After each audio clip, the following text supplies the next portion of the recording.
Sementara itu, harga minyak goreng curah mengalami kenaikan yang cukup signifikan, menyentuh angka Rp17.000 per kilogram. Kondisi ini membuat banyak pembeli beralih ke kemasan karena harga yang sama.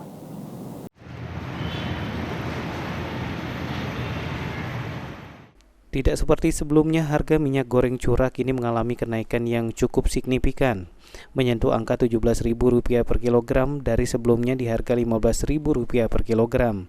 Atas kondisi ini, pembeli beralih ke minyak goreng kemasan yang mana harganya relatif sama dengan minyak goreng curah. Memang karena apa Pak faktor yang dipengaruhi? Katanya dari sananya agak susah, barangnya kosong, minyak curahnya naik kan, jadi minyak kita juga kosong, jadi sampai sekarang kosong, nggak jual minyak curah.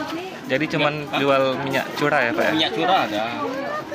Itu berapa Pak harga minyak curah? Kita modal 15.700. Senada dengan Doni, pedagang sembako di Pasar Kebon Semai, Sudirman mengatakan harga minyak goreng curah dipatok Rp17.000 per kilonya. Ditambahkan Sudirman, minimnya stok minyak goreng kemasan rakyat yaitu minyak kita membuat harga minyak goreng curah naik. Memang rata-rata banyak minyak kemasan. Minyak kemasan yang bermerek ya Pak ya? Ini kita masih Pak untuk menjual minyak curah ya Pak ya? Masih ya Pak ya? Ya langganan lagi mudik kalau tidak jualan yang nasi goreng-gorengan deh. Biasanya itu laku-lakunya di gorengnya sama nasi goreng. Rata-rata pembelinya ya Pak ya? Iya.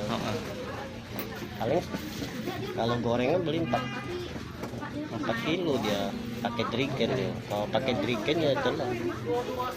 Minyak curah ini kapan Pak mulai naiknya Pak?